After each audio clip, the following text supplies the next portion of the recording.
Hello students, this video is offering some guidance on your first paper assignment, due at the end of week 1. Before watching this video, it'll be important to watch the video that provides an overview of all the assignments so you know where this fits in. So if you haven't, pause this video and click the link that takes you there. Assuming you've watched the video providing the overview of all the assignments, I want to say a bit more about what's expected of you in paper 1. The first important thing to note is that when you look at the list of topics, you'll want to try to focus the question under consideration as narrowly as possible.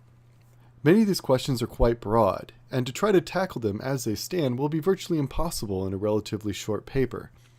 It's as if a kid who aspired to be in the major leagues were to only think, what can make me a good baseball player? That kid will have to first focus on much more specific and concrete issues on a day-to-day basis. So you can think of these papers as engaging ethical issues at that sort of level.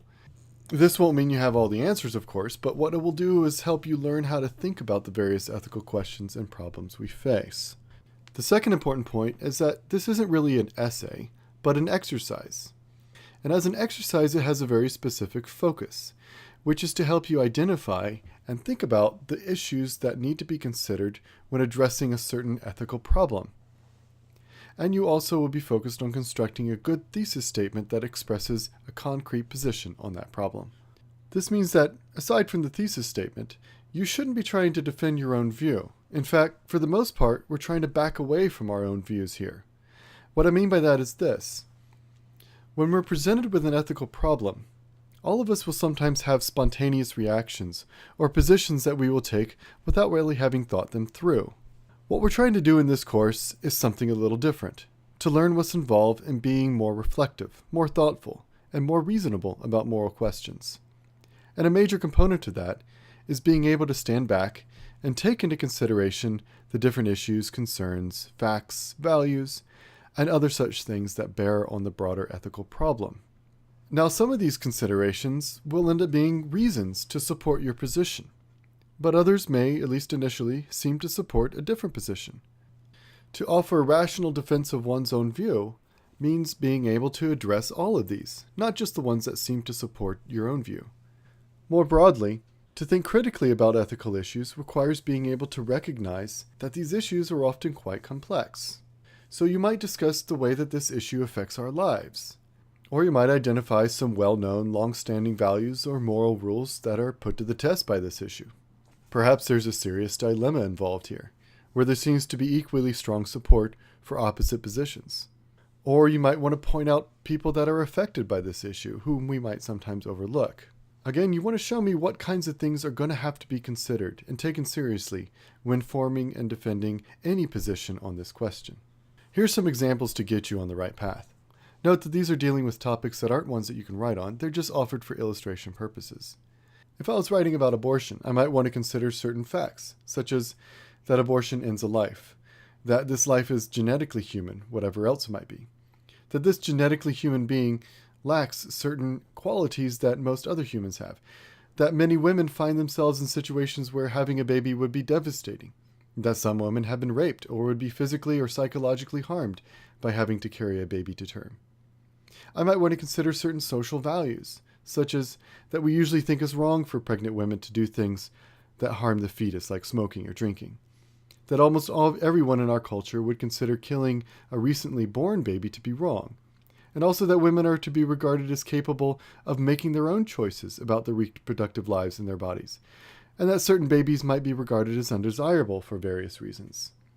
None of these issues by itself will decide the matter of abortion, one way or the other. And some would seem to initially support one position, while others would seem to support a different position. But they are all issues that would need to be considered. The task of this paper isn't to worry about showing whether the issues and considerations support one or another position, it's just to raise the issues themselves. With whatever topic you choose, there's bound to be lots of issues. But you should choose the 3 that you think are most important, most salient, and explain why they matter, regardless of the position one takes. And to echo the point made earlier, if you find yourself with too many issues to consider, think about how you might narrow down your topic. And don't forget, you aren't on your own in this. Your instructor's there to help you. In the second part of this video, I want to talk about constructing a strong thesis statement for an ethics paper. But I want to emphasize, you should be using the thesis generator available through the Ashford Writing Center. This video is to help you understand what a good thesis consists of and how to make the most of or even modify the thesis that the generator produces.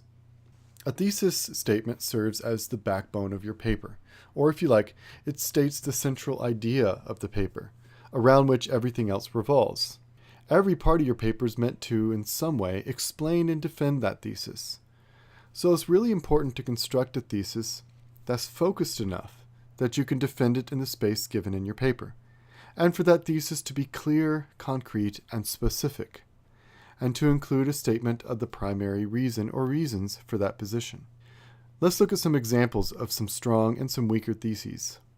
I'm going to be looking at topics that are not under the list of options, but you can use them as models for how to construct a thesis on the topic that you choose from this list. I'm going to first present a weak thesis statement, and I want you to think about why it's weak and what might make it stronger. First one. Abortion is a really tough issue that has sparked a lot of controversy and debate over 4 decades, and there are many good arguments on both sides. What makes this weak? Well, first of all, there's no position stated. In other words, you don't really tell me what your stand is on this issue. You simply reiterate that it's an ethically significant issue, which should already be obvious. Be sure that your thesis clearly states your position. Some stronger alternatives might be this. I will argue that abortion should remain legal since while it's morally wrong in most cases, there are cases in which it's morally permissible, but that's a judgment that should be left up to the woman herself rather than the government. Or another stronger alternative. Anytime there's uncertainty about whether a class of beings is human, a liberal society should always err on the side of humanity. Thus, we should consider a fetuses to be human and make abortion illegal. A second weak thesis statement. I will look at the strengths and weaknesses of the arguments on both sides of the gun control debate and determine which position is the strongest. Why is this a weak thesis statement? Well, first of all, it's just too vague. You indicate that you have a position, but you don't tell me what it is. This isn't supposed to be a suspense novel. I shouldn't be wondering where the author's going to go with this. So once again, be sure your thesis statement clearly states your position. Some stronger alternatives might be this. While supporters of gun control are correct in holding that there should be some restrictions on gun ownership, I will argue that restrictions similar to those in many European countries would cause more harm than it would prevent if implemented in the United States, given how many people depend on guns for protection. Again, you're telling me what your position is, and you're giving me a sense of why you hold that position. Or here's another thesis statement on the other side. While tighter gun control measures might mean that some people will not be able to engage as freely in certain leisure activities like sport hunting and target shooting, the fact that human life itself is far more valuable than such activities and that lives would be saved by tighter gun control measures justifies the inconvenience such measures would cause for a few people.